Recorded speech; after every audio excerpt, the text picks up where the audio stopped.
Apocalipsis solo para hablar del anticristo, del falso profeta, de la marca de la bestia y todas estas cosas emocionantes. Pero yo creo que Dios puso estas 7 cartas, estas 7 iglesias en el libro de Apocalipsis a propósito. Porque hemos visto que es el único libro que nos promete una bendición. Nos promete una bendición cuando leemos el libro, porque nos damos cuenta del futuro y nos da esperanza en estos días difíciles. Pero también dice que tenemos que guardar las palabras del libro de Apocalipsis. Y las 7 iglesias son una buena oportunidad para que tú puedas guardar lo que dice el libro de Apocalipsis. Y tenemos 7 iglesias aquí. Es muy interesante porque algunas personas han tomado las 7 iglesias y las han comparado con 7 etapas en la historia de la iglesia durante los últimos 2000 años. Algo muy interesante. Es algo que yo pedí a Marcos que pusiera en la página de Facebook si quieres consultarlo. Pero es interesante ver todas las aplicaciones de estas iglesias. Yo creo que la aplicación más importante es la personal.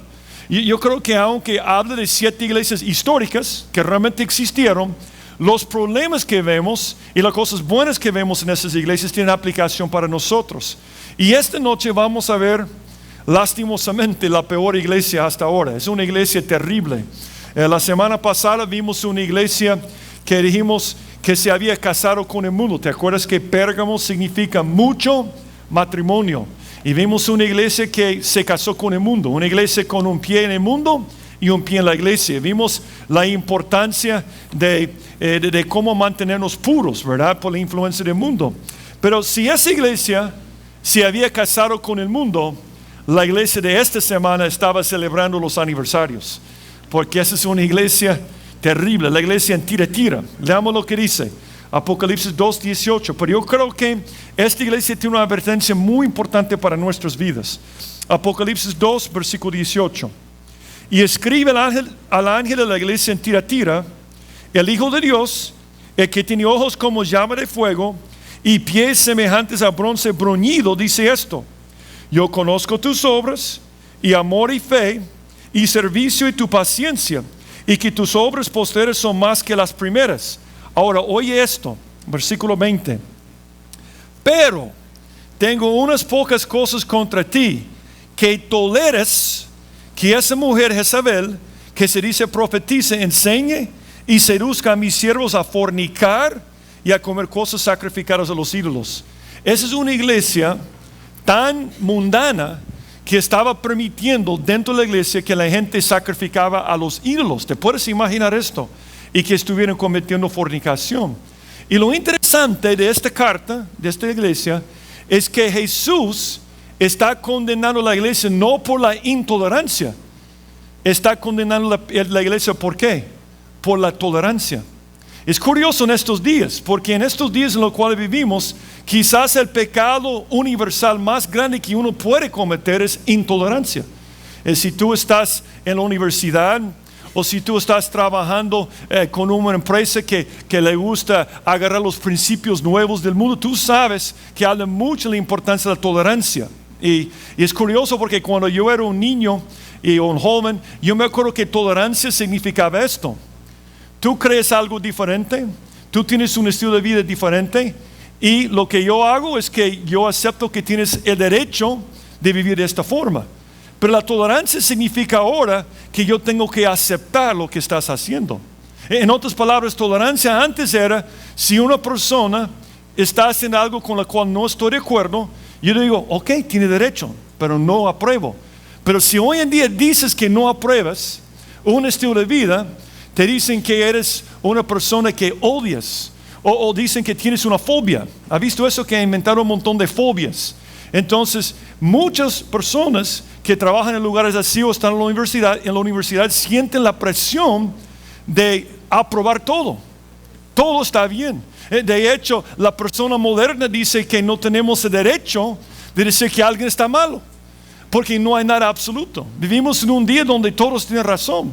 Y el problema, cuando tú tienes esta filosofía, esta creencia, es que nunca puedes complacer a toda la gente. Es imposible hacer. ¿Sabe cómo es? Yo me acuerdo cuando me gustan mucho las fábulas de Esopo. Y una de las fábulas de Esopo que dice que hace años un hombre y un niño, probablemente su nieto, estaban caminando con un burro. Entonces estaban pasando por un pueblo y cuando pasaron por el primer pueblo, todos los habitantes le criticaron y dijeron, qué tonto este anciano. El burro está caminando sin nadie y el anciano tiene que caminar. Entonces, para complacer a la gente del primer pueblo, dice que él subió en el burro. Pero cuando llegó al segundo pueblo, la gente decía, qué malo, qué egoísta. Él está sobre el burro y el niño está caminando. Entonces, ¿sabe lo que hizo para complacer a la gente? Él bajó y puso el niño sobre el burro. Llegaron al tercer pueblo y cuando llegaron al tercer pueblo, la gente decía, este niño es mal educado porque su abuelo está caminando y él está sentado sobre el burro. Entonces los dos subieron sobre el burro. Cuando los dos subieron sobre el burro, en el último pueblo la gente decía, qué malos están maltratando a este burro, pobrecito este burro. Entonces dicen que a la última vez que vieron a este hombre y su nieto, ellos estaban cargando el burro. Yo creo que lo que pasa en nuestras vidas, esta fábula está hablando cuando quieres complacer a todos. Cuando tú quieres complacer a todos, no complaces a nadie. Realmente esta creencia que no hay absolutos es ridículo, porque la afirmación que no hay absolutos es un absoluto. Es ridículo decir, yo siempre digo a la gente que no conoce absolutos, ok, dame un billete de $20 y te voy a dar dos billetes de 5. Eso no es correcto. 5 más 5 es 10, yo te di 20. Sí, pero para mí 5 más 5 igual a 20 y no tienes el derecho de juzgarme. Y eso es ridículo, ¿verdad? Decir algo así. Es ridículo creer que no hay absolutos. Y es ridículo creer que tenemos que tolerar todo. Tenemos que aprobar todo. Hay cosas que no debemos aprobar. Y lo que vamos a ver esta noche es un pasaje que habla de lo que no debemos tolerar en nuestras vidas. Y yo quiero recordarte lo que dijo Pablo en 2 Corintios capítulo 11. ¿Cuál era el problema de la iglesia en Corinto? La iglesia en Corinto, si tú te acuerdas, es la iglesia que era muy carnal. ¿Te acuerdas que es la iglesia donde dice Pablo, sois carnales? ¿Cuál es el problema con esa iglesia? Dice, pero temo que como la serpiente con su astucia engañó a Eva, vuestros sentidos sean de alguna manera extraviados de la sincera fidelidad a Cristo. Porque si viene alguno predicando a otro Jesús que el que os hemos predicado, o si recibís otro espíritu que el que habéis recibido, u otro evangelio que el que habéis aceptado, bien lo toleráis. El problema con la iglesia en Corinto es que toleraba falsa doctrina. El problema con esta iglesia en Tiatira es que toleraba que enseñaran falsa doctrina. Y Jesús viene esta noche y dice, el que tiene oídos, oiga. Está diciendo, debemos siempre tener una buena actitud. Yo voy a decir algo sobre tolerancia.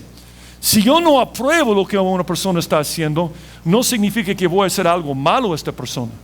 Pero yo no tengo que aprobarlo. Yo quiero recordarte que el amor es decir la verdad.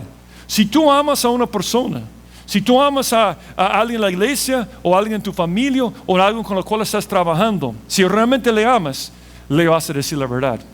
Aunque la persona se moleste. Solo voy a recordarte con 2 pasajes. Hijitos míos, no amemos de palabra ni de lengua, sino de hecho y en verdad. El amor y la verdad siempre tienen que ir juntos. Siempre tienen que ir juntos. Y dice en Proverbios, fieles son las heridas del que ama, pero importunos los besos del que aborrece. He aquí una iglesia, Tiatira, una iglesia que no quería caer mal a nadie. Entonces toleraban todo. Y llega una mujer que está enseñando que puede ser creyente e idólatra al mismo tiempo. Algo tan terrible como esto. Yo voy a decir algo. Es casi un libro, es casi profecía. Porque lo vemos hoy en día en muchos lugares del mundo, donde permiten lo que uno quiere enseñar. Y nosotros tenemos que tener cuidado. Jesús nos ama y por esto esta noche nos va a advertir de tolerar cosas equivocadas. Pero vamos a orar antes de entrar en lo que dice el pasaje. Padre, gracias por este tiempo que nos ha dado esta noche. Y gracias por este día de descanso también. Yo te pido que bendigas a cada persona que ha venido esta noche, Señor. Y si hay alguien aquí no te conoce todavía, yo te pido que toques a su corazón para que te pueda recibir.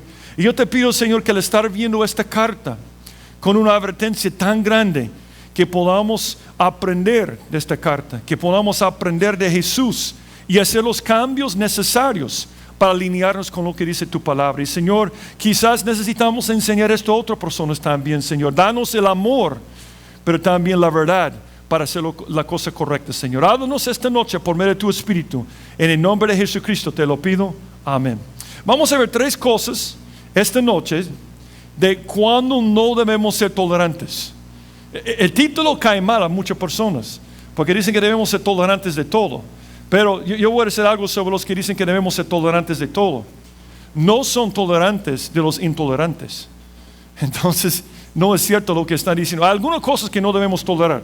Número 1, la primera cosa que no debemos tolerar tiene que ver con la cosa buena que estaba haciendo la iglesia. Si estás aquí por primera vez, cada vez que Jesús hablaba a esas iglesias comenzaba con algo bueno.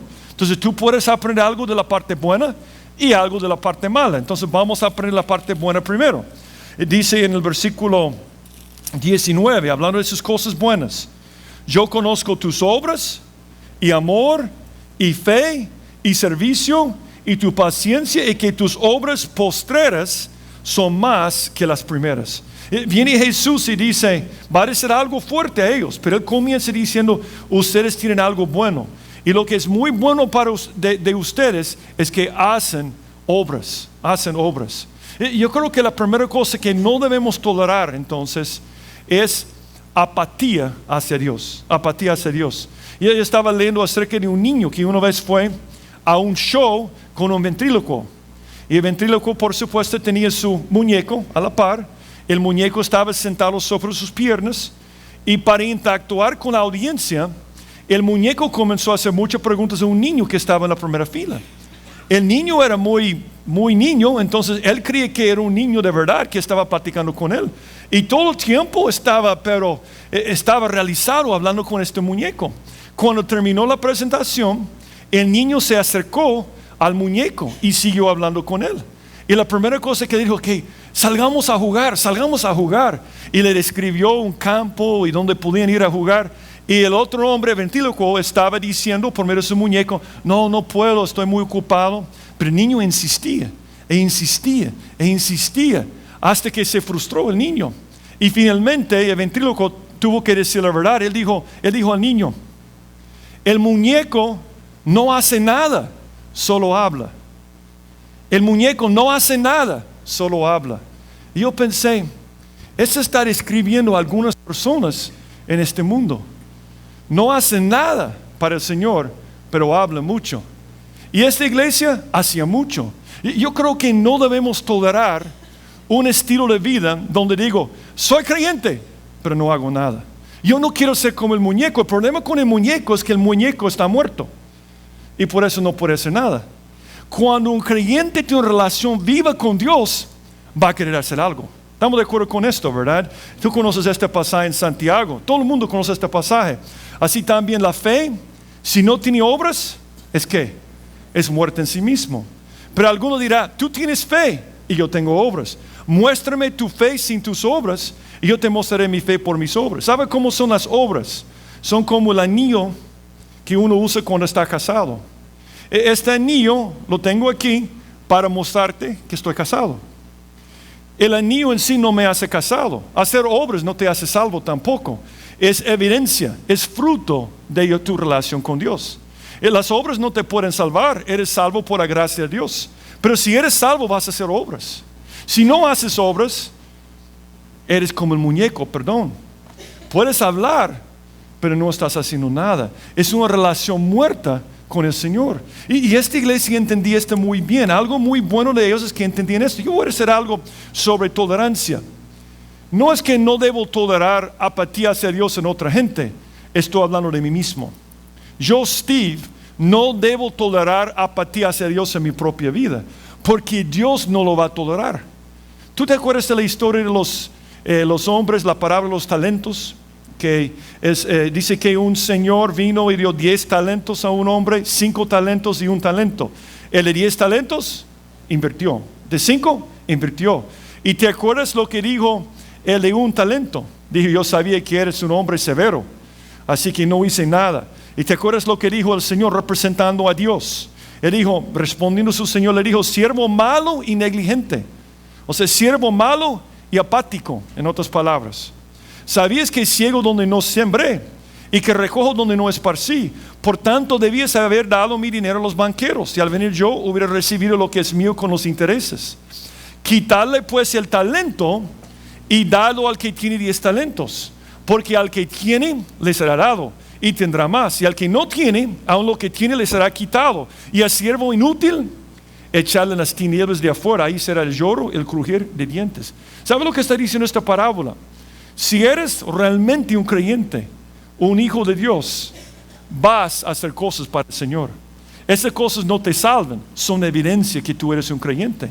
Y en el fin de cuentas, cuando viene Jesús, o cuando venga Jesús, Él va a ver si realmente tenemos una relación viva con Él. Por eso no debemos tolerar la apatía en nuestras propias vidas.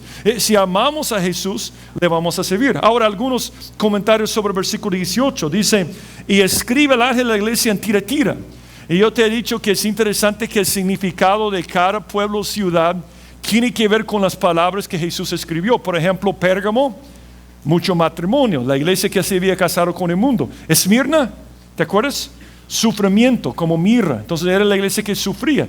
Aquí tenemos una iglesia en Tiatira. Y la palabra Tiatira significa sacrificio continuo, sacrificio continuo. Muchos historiadores creen que habían puesto este nombre por su ubicación.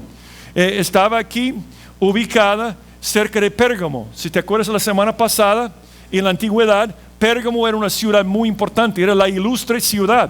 Y todo el mundo quería conquistar a Pérgamo. Venían de todas las otras naciones para conquistar a Pérgamo, y todos tenían que pasar por Tiatira. Siempre cuando querían pelear contra Pérgamo, tenían que pasar por Tiatira. Y dicen que durante los siglos, esta ciudad había sido destruida muchas veces. Había sido sacrificado. Cada vez que querían conquistar a Pérgamo, sacrificaban a Tiatira. Por eso creen que pusieron el nombre continuo sacrificio. Pero yo creo que también tiene que ver con la iglesia. Era una iglesia sacrificada. Ellos tenían algo bueno. Ellos entendían que su relación con el Señor implicaba hacer obras para el Señor. Era una iglesia con mucha actividad, mucha actividad. De hecho, me gusta cómo describe esta iglesia. Dice en versículo 19, yo conozco tus obras, y amor, y fe, y servicio, y tu paciencia. Note que la primera cosa que dice de sus obras es su amor. Curioso, porque ¿te acuerdas de la iglesia en Éfeso? Su problema es que tenía buena doctrina, pero no tenía amor. ¿Te acuerdas de esto? Esa es la iglesia que había dejado su primer amor. Aquí está una iglesia que tiene amor, pero tiene mala doctrina. ¿Quién tiene razón? Y yo creo que la mejor forma de entenderlo es esto. La Biblia dice que nosotros somos sal. Somos sal. Y yo creo que todos, casi todos saben que sal viene de 2 elementos. ¿Te acuerdas de los 2 elementos? Sodio y cloro. ¿Cómo es el sodio solo? Explosivo. Si te gusta, si eres travieso en el laboratorio de la química, tú sabes que si tomas el sodio metálico y lo metes en agua, ¡boom!, una explosión. Es muy inestable. La falsa doctrina sin el amor es muy destructiva. Lleva a uno al legalismo. Y algunos creyentes y algunas iglesias están orgullosos de su doctrina, que conocen la Biblia, muy orgullosos de esto, pero no tienen amor. Y son explosivos. Están condenando a la gente, están juzgando a la gente. Y muchas personas sufren de esta mentalidad. Pero el cloro es un gas. El cloro es un gas. De hecho, yo trabajé en una fábrica que hacía alúmina y también hacía el gas cloro de sal. Y el problema con este gas es que es muy tóxico. Cuando se escapaba un poco de este gas, tenían que evacuar todo el pueblo que estaba alrededor. El cloro solo es tóxico. El amor solo es tóxico. Con el amor no tiene buena doctrina, es un desastre. De hecho, yo voy a decir algo sobre el amor. A veces nos preguntamos, ¿por qué va mi tío o mi tía o mi mamá a esta iglesia que enseña herejía o esta falsa secta? ¿Sabe por qué? Porque tienen amor. Tienen amor.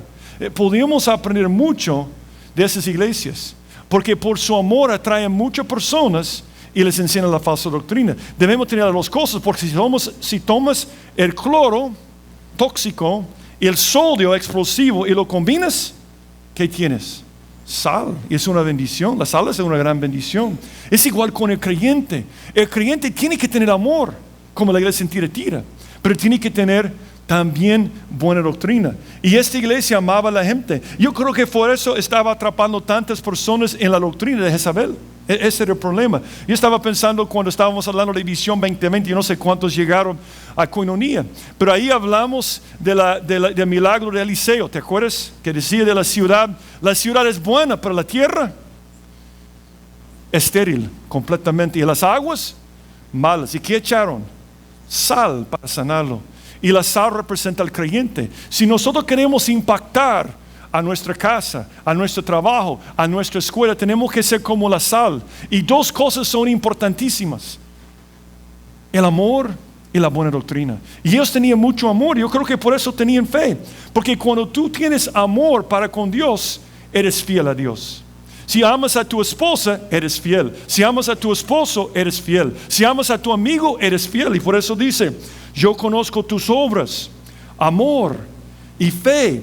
Y yo creo que dos cosas más salen de esto: servicio y paciencia. Si yo tengo amor y fe, yo voy a tener servicio y voy a tener paciencia. Por ejemplo, cuando Pedro negó a Jesús, ¿tú te acuerdas la historia? Entonces le envió a Galilea. Y cuando llegó a Galilea, ellos comieron juntos. Y al final, ¿tú te acuerdas de este encuentro famoso? Porque lo vimos en la iglesia en Éfeso. Le dijo 3 veces. Le dijo la tercera vez: Simón, hijo de Jonás, ¿me amas? Pedro se entristeció de que le dijese la tercera vez: ¿me amas? Y le respondió: Señor, tú lo sabes todo. Tú sabes que te amo. Jesús le dijo: entonces, te amo también. Jesús nunca dijo te amo en la Biblia, porque él creía que el amor se comprobaba por las obras, por el servicio. Jesús nunca te dice que te ama, solo va a la cruz y derrama su sangre. Es igual con nosotros. Si amamos a Jesús, vamos a apacentar sus ovejas. Si tú amas a Jesús, vas a querer estar en Oanza, la escuela dominical, el discipulado. Vas a querer enseñar a otros, porque tú quieres decir a Jesús: yo te agradezco por lo que hiciste, por eso yo quiero apacentar tus ovejas. Amor, fe, servicio. Servicio siempre es algo natural. Si amo a mi mamá, ya viene el día de la madre. Si amo a mi mamá, voy a hacer algo para ella. Algunas mamás no quieren un regalo para el día de la madre. Muchas veces quieren no tener que cocinar. ¿No es cierto esto? Porque tienen que trabajar todo el tiempo. Y si amas a tu mamá, muchas veces haces obras de servicio. Si amas al Señor, haces servicio. Pero hay una cosa más que dice bueno de ellos. Dice paciencia. Hemos hablado mucho de paciencia, porque estoy probando tu paciencia. Pero hemos hablado mucho de la paciencia. Es el único atributo que está en el fruto del Espíritu Santo y los requisitos para ser un pastor. Es una cosa que indica si eres un creyente maduro realmente. Y la paciencia nace de un corazón que ama al Señor, pero también que tiene fe y es fiel. Es algo que yo he visto en mi propia vida, y no sé si ha pasado a ti, pero a veces nos estancamos en nuestra relación con el Señor. A veces tenemos la tendencia de retirarnos. Yo conozco a algunos hermanos preciosos que cuando hablo de una actividad me dicen: sí, hermano, pero ya tengo 65 años. Eso es para los jóvenes. Y siempre digo: ¿y Moisés? ¿Cuántos años tenía Moisés cuando comenzó a hacer algo bueno? 80 años. 80 años. No debemos jubilarnos. De hecho, si tienes 80 o 90 años, debes ser la persona más activa, si tu cuerpo lo permite. Yo entiendo que algunos por el cuerpo, pero debes ser activo, porque supuestamente eres un creyente maduro. Y si eres maduro, amas más a Jesús. Si amas más a Jesús, le sirves más. Pero el problema es que muchos de nosotros nos destacamos en nuestra relación y de repente no estamos sirviendo al Señor.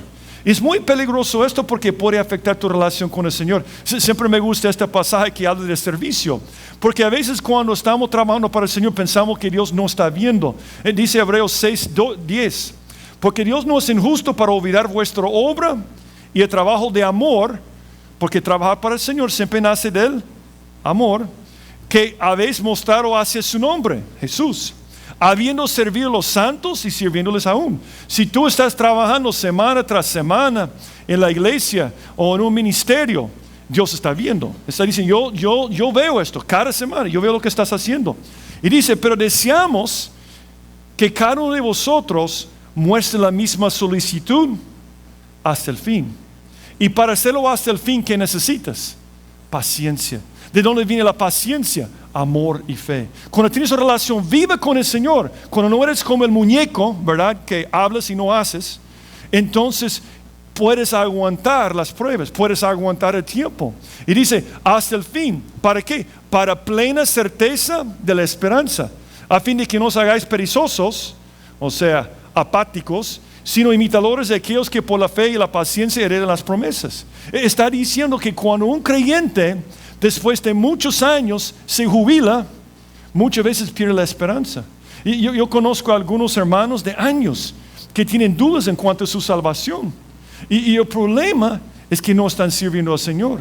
Servir al Señor no me hace salvo, pero nace de un corazón en mi relación. Por ejemplo, si tú vas a un trabajo, te dan un trabajo mañana, te contratan, y el primer día llegas a la oficina y dice el jefe, tranquilo, no hay nada que hacer. ¿Vas a tener mucha confianza en ese trabajo? ¿Vas a sentir mucha seguridad? No, vas a estar dudando de ese trabajo. Es igual con el creyente que no hace nada. Muchos creyentes son como ellos. Entonces, ¿sabe lo que pasa? Dudan de su salvación. Pierden no tienen la seguridad, no tienen la esperanza. Porque cuando amo al Señor, tengo una relación viva con Él, estoy sirviéndolo. Por eso no debo tolerar en mi vida apatía hacia Dios. Yo debo ser como esta iglesia. Pero hay una segunda cosa, porque aquí en versículo 20 viene un pero grande. Pero, tengo unas pocas cosas contra ti, que toleres que esa mujer Jezabel, que se dice profetiza, enseñe y seduzca a mis siervos a fornicar y a comer cosas sacrificadas a los ídolos.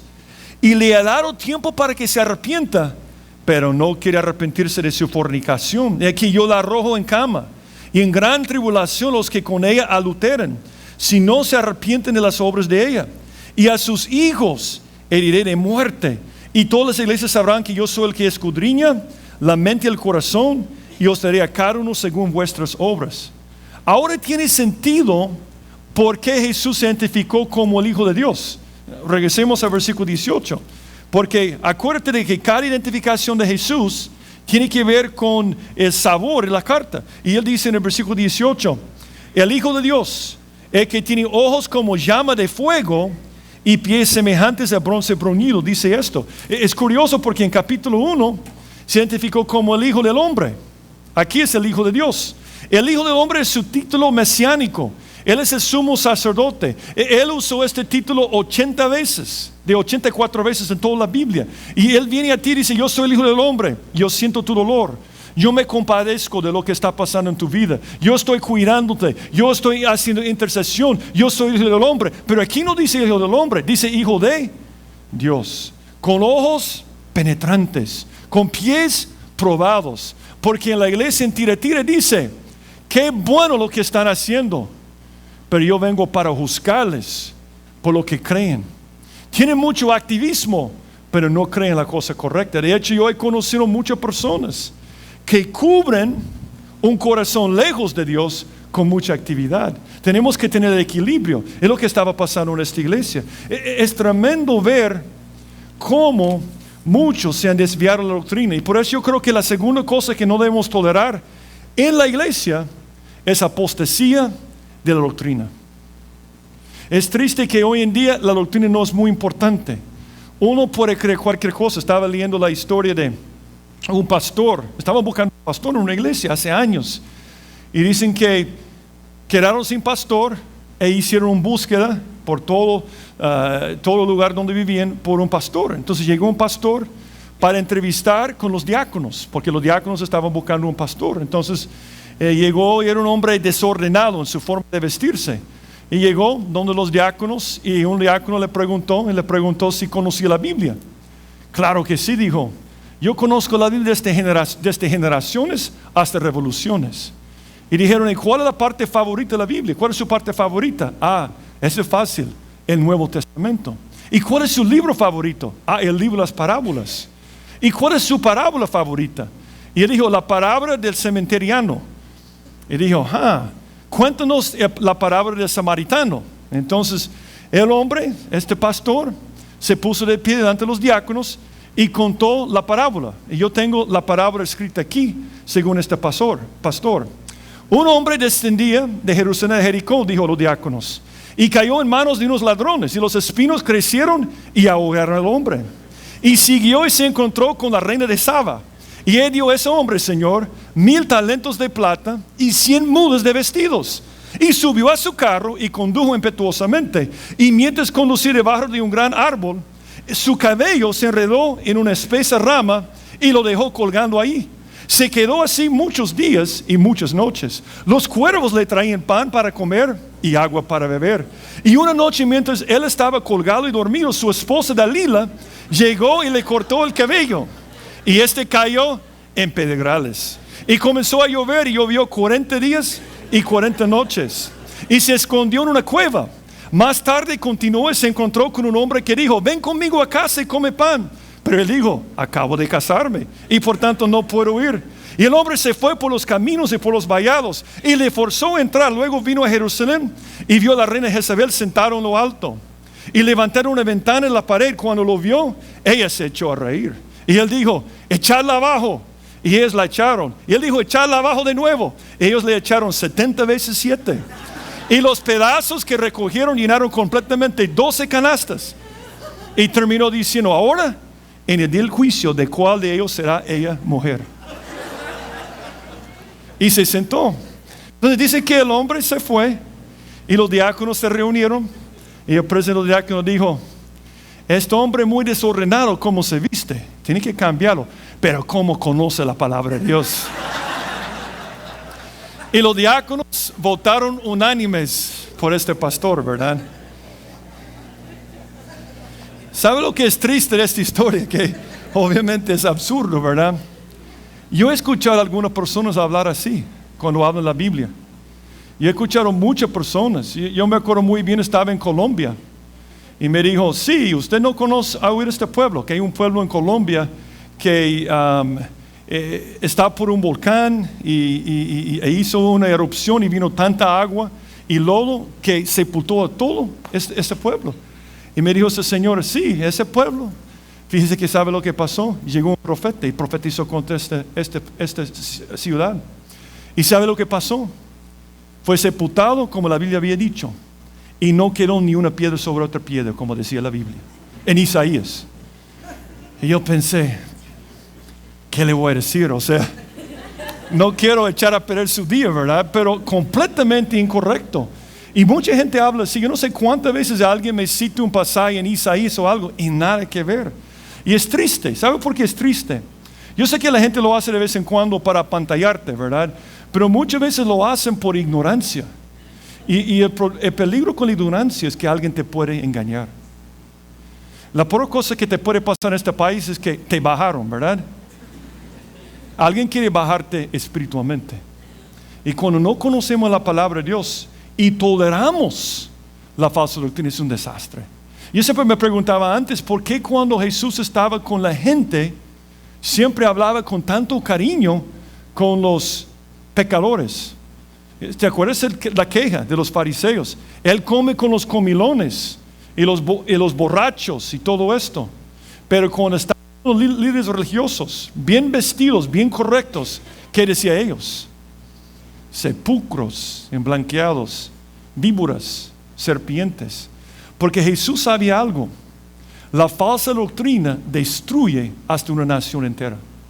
Cuando una nación o una iglesia, tolera la falsa doctrina, contamina a todos. Cuando Adolfo Hitler llegó a Alemania y comenzó a predicar con la Biblia, los alemanes lloraban porque hablaba del milenio, el tercer Reich, que significa el tercer reino, y lloraban porque predicaba la palabra. Unos 100 años antes, los teólogos de Alemania ya habían rechazado la Biblia como la palabra de Dios. Y durante décadas habían tolerado falsa doctrina. Y abrió la puerta para que un hombre moviera a los protestantes y católicos a tolerar la matanza de 6 millones de personas. La falsa doctrina es el problema más grande hoy en día. No crees que el problema más grande son las maras o la violencia. La raíz es falsa doctrina. Y Jesús dice, no podemos tolerar la falsa doctrina en la iglesia. Mira lo que dice la Biblia sobre cómo destruye una nación. Dice en Oseas 4:6, mi pueblo fue destruido porque le faltó conocimiento. Por cuanto desechaste el conocimiento, yo te echaré del sacerdocio. Y porque olvidaste la ley de tu Dios, también yo me olvidaré de tus hijos. Y luego dice, porque misericordia quiero, y no sacrificio, y conocimiento de Dios más que holocaustos. Está diciendo Tiatira, qué bueno, sacrificio continuo, qué bueno las obras, pero más importante es conocer a Dios. ¿Conoces a Dios? Si no conoces a Dios por medio de su palabra, te van a bajar.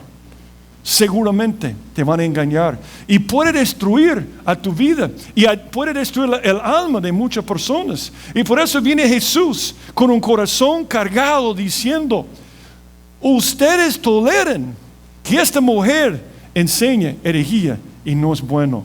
Qué terrible esto. Y el problema aquí no es que era una mujer. He escuchado a algunas personas decir cuando una mujer enseña y no está de acuerdo que es una Jezabel. El problema no es que una mujer enseñe. La Biblia dice claramente que las mujeres deben enseñar. En Tito 2, 3 y 4 que deben enseñar a las jóvenes. Deben enseñar a los niños.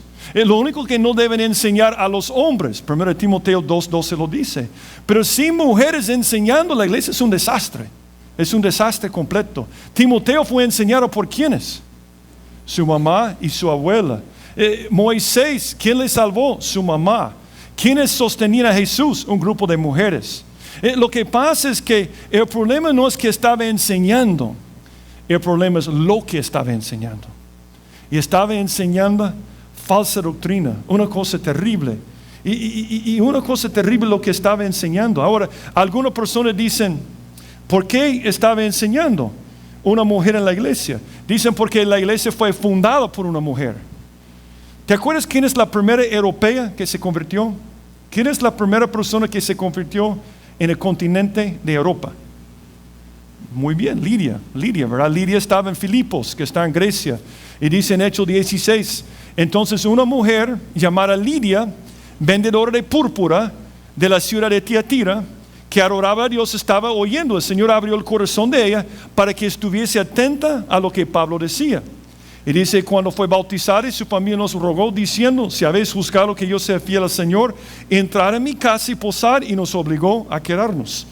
Ella era de Tiatira, pero vivía en Filipos.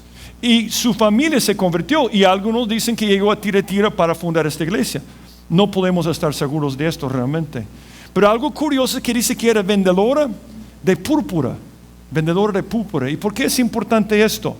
Porque el problema en Tiatira es que la iglesia o Pérgamo era conocido por la ilustre ciudad, universidades, hospital, escuela de medicina.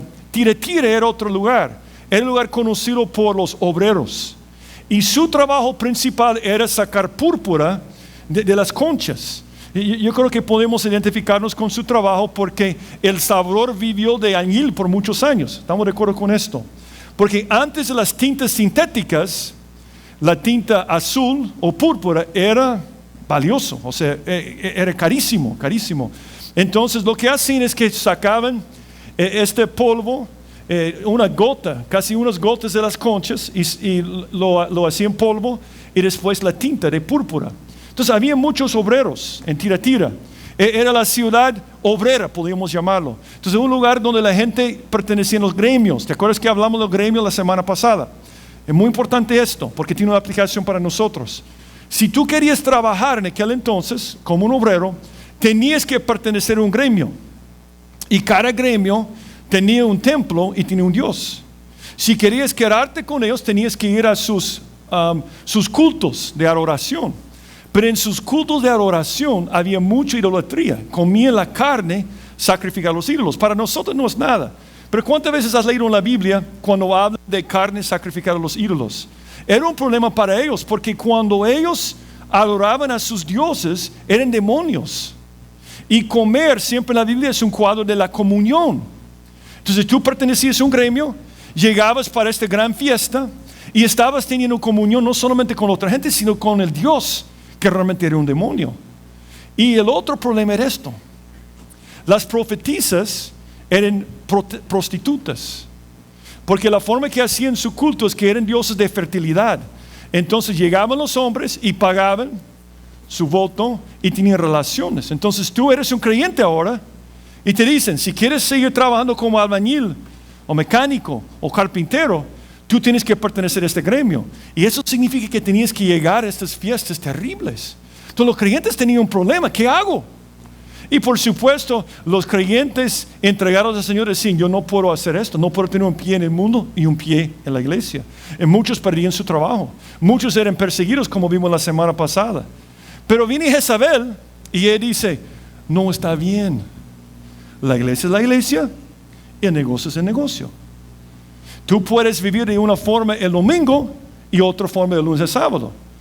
Y nada ha cambiado. Yo conozco tantas personas que creen que pueden ser un buen creyente adorando al Señor el domingo y el lunes dando mordidas, tomando mordidas. O como dicen aquí, chaveleando las cuentas. Muchas personas me han dicho, mi jefe me ha dicho que yo tengo que arreglar algo allá. ¿Qué hago? No hay que dudar, no hay que hacerlo, pero voy a perder mi trabajo. Así es. Nosotros, si somos creyentes domingo, somos creyentes todos los días. No estamos de acuerdo con esto. Pero había una enseñanza que es muy común hoy en día. Yo escucho a algunas personas decir esto. Yo me acuerdo cuando estábamos construyendo este templo, un hermano que nos estaba ayudando dijimos, pero tenemos un problema, no tenemos un parqueo. Entonces, en aquel entonces, un parqueo para cada 10 personas. Han cambiado la ley, porque hay más carros ahora. Pero este hermano dijo, no, hay que reportar otra capacidad en la iglesia. Y dijimos, no podemos hacer esto, tenemos que hacer lo correcto. Dijo, no, pero uno tiene que ser tan astuto como una serpiente y tan manso como una paloma. Y yo pensé, ¿cuántas veces he escuchado esto? ¿Cuántos creyentes me han dicho, yo soy creyente y voy a hacer una cosa que no es buena, porque estoy en los negocios, es otra cosa, porque voy a ser tan astuto como una serpiente? Yo siempre pienso, ¿dónde está este versículo en la Biblia? No está en la Biblia. Es abrir el mundo. Quizás este pastor que vimos nos citó. Dice de ser tan prudente como una serpiente. La única serpiente astuta en la Biblia es Satanás. Cuando tú dices, voy a hacer algo indebido en mi trabajo, porque yo soy una serpiente astuta, está diciendo, yo voy a ser Satanás. Eso es lo que estás haciendo. Y Jezabel enseñaba, está bien. Puedes ser creyente el domingo y puedes adorar a los ídolos el lunes. Y ese es un problema que confrontamos todo el tiempo en nuestras vidas. Yo tengo un amigo que es un vendedor y él me dice, yo tuve que renunciar a ese trabajo porque me obligaban a llevar los clientes a bares y a buscar mujeres para ellos. Me obligaban a hacer esto y yo tenía que dejar este trabajo. Y muchos clientes tienen que enfrentar este problema. Dice Jezabel, está bien, puedes ser creyente y adorar a los ídolos. Y dice Jesús, ¿cómo pueden tolerar esto? ¿Cómo pueden tolerar esto? Era un problema grande en la iglesia primitiva. Por ejemplo, tuvieron un concilio para hablar de esto. Y después del gran concilio dijeron, porque ha aparecido bien el Espíritu Santo y a nosotros no imponernos ninguna carga más que estas cosas necesarias. Que os abstengáis de lo sacrificado a ídolos, de sangre, de ahogado y de fornicación.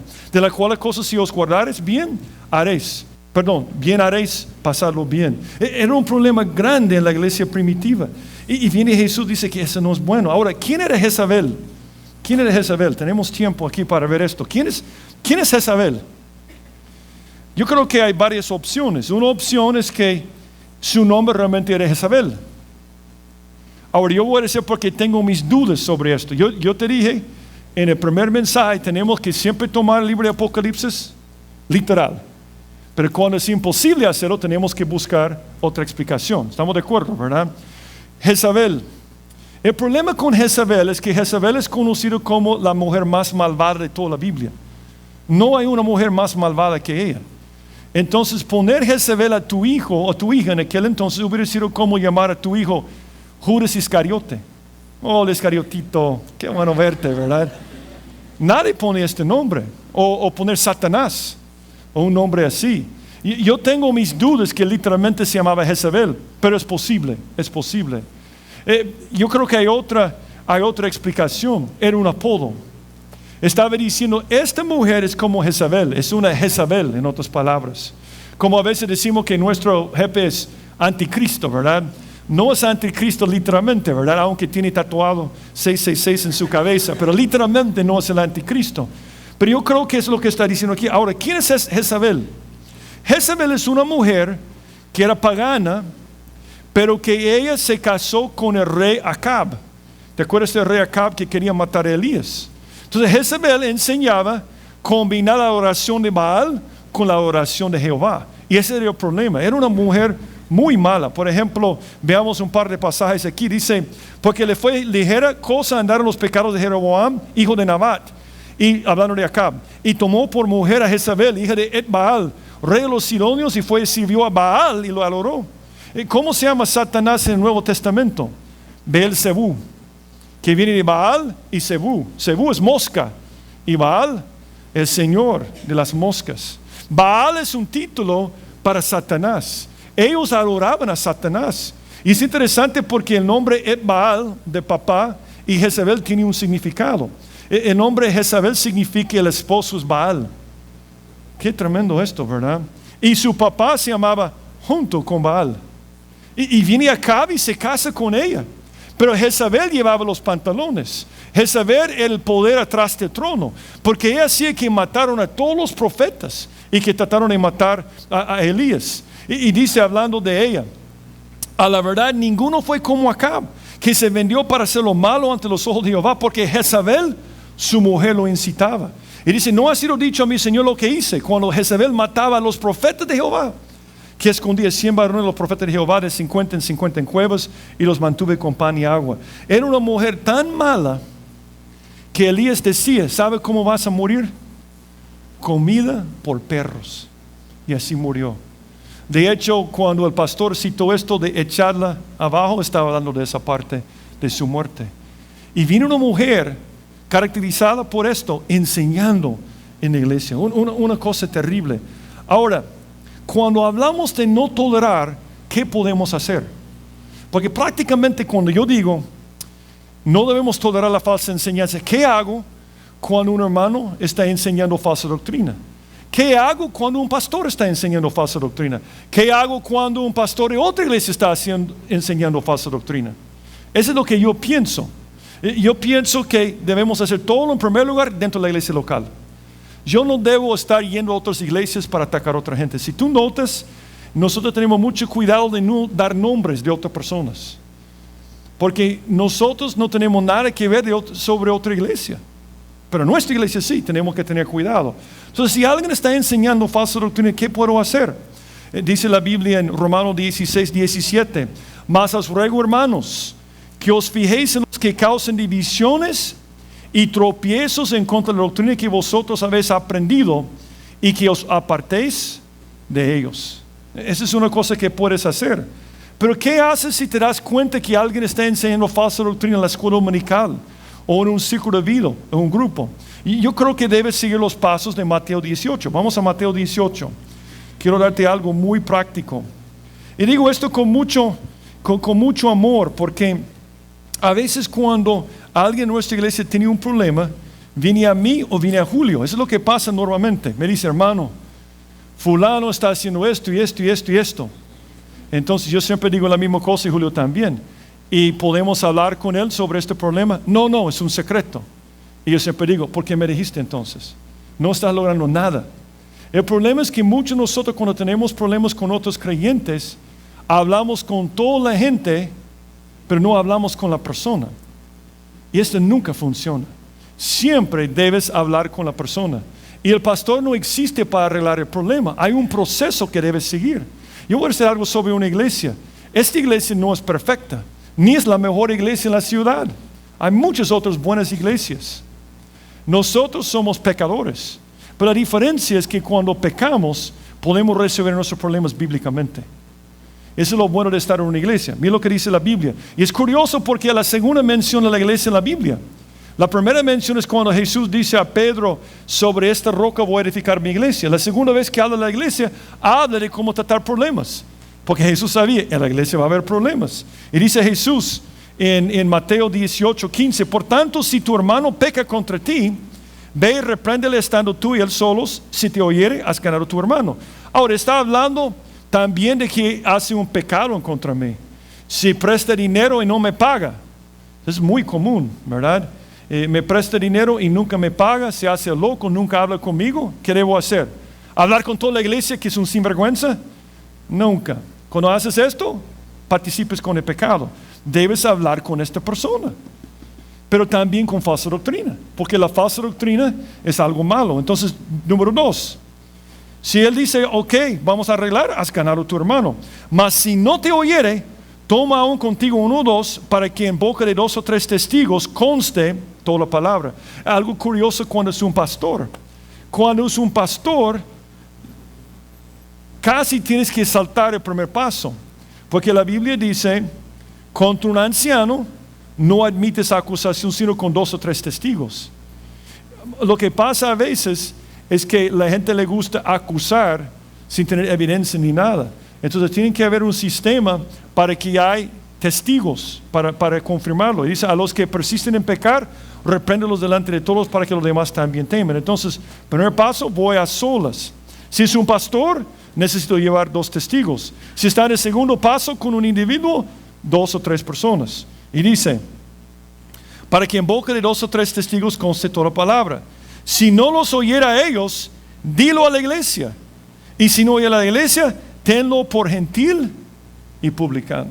Si una persona enseña falsa doctrina o peca e insiste en su pecado y no quiere cambiar, tenemos que decir, esto no es un creyente. La gente le gusta llamarlo expulsión, pero realmente no habla de expulsión. Dice, esto no es miembro de nuestra iglesia, este no es un creyente. Puede visitar la iglesia, pero no es creyente. Debemos quitar el liderazgo, debemos quitarlo del ministerio. Eso es lo que dice la Biblia. En la iglesia en Tiatira, la mujer probablemente tenía mucho poder, entonces no hacían nada. Y dice Jesús, volviendo aquí, dice Jesús, tremendo el amor de Jesús, porque dice en versículo 21, y le ha dado tiempo para que se arrepienta, pero no quiere arrepentirse de su fornicación. Y probablemente usó este proceso. Mandó gente a ella y no quería arrepentirse. Y cuando una persona no quiere arrepentirse, mira lo que dice la Biblia. En versículo, voy a hacer algo aquí, un paréntesis. Cuando hablas con un hermano o una hermana de un pecado con amor, estás haciendo un bien para él o para ella. No nos gusta hacerlo, porque no queremos quedar mal con nadie. Pero cuando no hablas con la persona, está en peligro de juicio. Porque por no hacer caso aquí, mira lo que pasa. Terrible esto. Dice, he aquí yo la arrojo en cama. Yo creo que cama figurada, ¿verdad? Porque estaron en la cama con otra gente. Y dice, en gran tribulación a los que con ella adulteren. Y si no se arrepienten las obras de ella, y a sus hijos heriré de muerte. Y todas las iglesias sabrán que yo soy el que escudriña la mente y el corazón, y os daré a cada uno según vuestras obras. Dice que el problema con tolerar el pecado no es solamente el problema para ella, es para la persona que está arrastrando. Por eso Jesús hablaba severamente con los fariseos, porque estaban llevando gente con ellos al infierno. Y viene y dice, el problema es que si no hacen nada, yo también voy a castigar a sus hijos, sus seguidores. Voy a castigar a la gente que ha adulterado con ella también. Cuando nosotros hablamos con amor con la gente, estamos ayudándole. Si tú tienes un amigo, un pariente que está bajo la influencia de falsa doctrina, llega a él o a ella con un corazón de amor. Probablemente no te va a hacer caso, pero muchas veces te hace caso y puede cambiar, porque va a sufrir increíblemente. El problema con los falsos maestros es la seducción. Ella adultera con ellos porque así son los falsos maestros. Mira lo que dice la Biblia sobre los falsos maestros. ¿Nunca te has fijado que los falsos maestros siempre tienen un problema con mujeres? ¿No se han fijado en esto? Es increíble, es increíble. Dice, tienen los ojos llenos de adulterio. Ok. No se sacen de pecar. Pero eso es lo más tremendo. Seducen las almas inconstantes. tienen el corazón habitual a la codicia, son hijos de maldición. Cuando yo me he dado cuenta en pocas ocasiones de una iglesia donde el pastor es adúltero y lo permiten en la iglesia, tú conoces a algunos líderes. Y no estoy diciendo que todos los líderes son así, pero he visto que ellos están haciendo la misma cosa. En otras palabras, él es tolerado porque él seduce a ellos diciendo pueden seguir con esto. Y es terrible. Y dice, tiene el corazón habitual a la codicia y son hijos de maldición. Dice en versículo 18, pues hablando palabras infladas y vanas, seducen con concupiscencia la carne y disolucionan a los que verdaderamente habían huido, los que viven en error. Ellos buscan poder y para tener poder tienen que atraparte con malas doctrinas. Por ejemplo, muchos dicen, si eres creyente, vas a ser rico. Aunque Pablo era pobre, Jesús era pobre, muchos cristianos eran pobres. Dicen, si eres creyente, vas a ser rico, pero tienes que mandarme dinero. Y tú mandas el dinero y estás sosteniendo a esta persona. Es seducción, es adulterio, es una cosa que te puede destruir. Y por eso dice Jesús, voy a darle chance para arrepentirse. Yo quiero que se arrepienta, pero si no lo hace, voy a llegar con el juicio. Ahora, la buena noticia es que algunos estaban bien. Voy a decir una cosa más. La falsa doctrina es como la levadura. Destruye toda la iglesia. Cuando permitimos, especialmente que los líderes viven vidas desordenadas bíblicamente, es como levadura. ¿Te acuerdas la historia del hombre que vivía con su madrastra y la iglesia no quería hacer nada? No quería quedar mal con él, ¿verdad? Le amamos, puede hacer lo que quiera. Hoy en día la definición de amor es, tú estás haciendo algo indebido, pero te amo y lo voy a permitir. Esto no está en la Biblia, eso no es amor. El amor no es aprobar algo malo. Esto es cobardía, esto es egoísmo, eso no quiere quedar mal con una persona. Y dice, esta persona, dice Pablo, el tal se ha entregado a Satanás para destrucción de la carne, a fin de que el Espíritu se salve del Señor, el Señor Jesús. Y dice, no es buena vuestra jactancia. ¿No sabéis que un poco de levadura leuda toda la masa? Cuando nosotros permitimos falsa doctrina o personas que tienen estilos de vida pecaminosos, es como levadura. Y de repente la iglesia no tiene poder. Y a veces me pregunto, ¿por qué no tenemos mucho poder en este país en contra de las cosas malas? Si El Salvador es 40% evangélico, eso significa que 40% dicen que tienen relación personal con Jesucristo. ¿Por qué hay más violencia ahora que antes? Estoy preguntando, ¿será que toleramos demasiado falsa doctrina? ¿El leudar o la masa? Tenemos que tener mucho cuidado con esto. Y termino con la última parte, con algo positivo. Y termina diciendo, algo positivo de los que no estaban con ella. Dice versículo 24, pero a vosotros, a los demás que están en Tiatira, a cuantos no tienen esa doctrina y no han conocido lo que ellos llaman las profundidades de Satanás, yo os digo, no os impondré otra carga, pero lo que tenéis, retenedlo hasta que yo venga. Al que venciere y guardare mis obras hasta el fin, yo le daré autoridad sobre las naciones y las regirá con vara de hierro y serán quebradas como vaso de alfarero, como yo también las recibí de mi Padre. Y le daré la estrella de la mañana. El que tiene oído, oiga lo que el Espíritu dice a las iglesias. ¿Sabe lo que me impacta? El último pensamiento que me impacta aquí. Dice que la persona que tolera esta doctrina está estudiando las profundidades ¿de quién? De Satanás. Cuando nosotros hacemos concesiones al mundo con la doctrina, estamos abriéndonos ¿a quién? A Satanás. Lo que no debo tolerar en mi vida es hacer concesiones a la falsa doctrina, porque no debemos tolerar apertura al diablo. Quiero recordarte, el diablo no es la criatura que ves en las películas de Halloween. Él es religioso, él es elocuente, él es persuasivo, él es un ángel de luz y él siempre anda por iglesias. Y si nos va a engañar con la doctrina y con la religión. Y tenemos que tener mucho cuidado, porque cuando decimos que yo no estoy de acuerdo con esto, hace poco en un estado Y eso va a pasar eventualmente aquí, está pasando en Europa y los Estados Unidos. Están ordenando pastores homosexuales. Y debemos amar a los homosexuales. Pero la Biblia dice que es un pecado. Igual, adulterio es un pecado también. O sea, debemos amarles, hablarles de Cristo. Pero el problema es que hoy en día, si eres tolerante, puedes hacer lo que quiera. Porque si le amas, permites cualquier cosa. Y hace poco estaban votando en Nueva Hampshire un grupo de obispos de una denominación que no quiero mencionar. Y estaban votando para ordenar un obispo abiertamente homosexual, pero que tenía su amante y probablemente ahora esposo. Y dice que cuando estaban por hacer la votación, dijo uno de los líderes de todos los obispos, él dijo: hermanos, cuando podemos escoger entre la herejía y la división, debemos siempre escoger la herejía. Estaba diciendo algo que yo escucho todo el tiempo ahora. Es más importante la unidad. Es más importante la unidad. Y muchas personas toleran cosas malas que hacen daño a su familia, a otras personas, en el nombre de la unidad y el amor.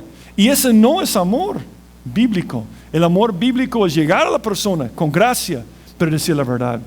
Porque fieles, ¿verdad?, son las heridas de un amigo, pero importunos los besos de un enemigo. Y ese es el problema. La Biblia dice claramente sobre esto. El Espíritu dice claramente que en los postreros tiempos, donde vivimos ahora, algunos apostatarán de la fe, escuchando espíritus engañadores y a doctrinas de demonios. Todas esas falsas doctrinas que se están multiplicando son sembradas por Satanás. Y nuestra única defensa es la palabra de Dios. Es la palabra de Dios. Dice en 1 Juan 4, amados, no creáis en todo espíritu, sino probad los espíritus si son de Dios. Porque muchos falsos profetas han salido por el mundo. En esto conocer el Espíritu de Dios. Todo espíritu que confiesa que Jesucristo ha venido en carne es de Dios. Note que la forma, la relación entre los espíritus y los profetas.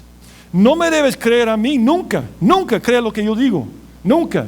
Siempre debes ir a la Biblia para ver si estoy diciendo la verdad. Tú tienes el Espíritu Santo, si eres creyente. Tú tienes la palabra de Dios y no te deben engañar. Pero muchas veces, no, es que yo le escucho porque es tan buena onda, tan buena gente. ¿Cómo habla? ¿Cómo dice aleluya? Yo sé que es un creyente. Y muchos son engañados por eso. Qué terrible. Ahora, ¿por qué dice, contestando una última pregunta, ¿por qué dice que los que vencen van a reinar con Jesús y van a recibir la estrella de la mañana? Eso es lo que yo pienso.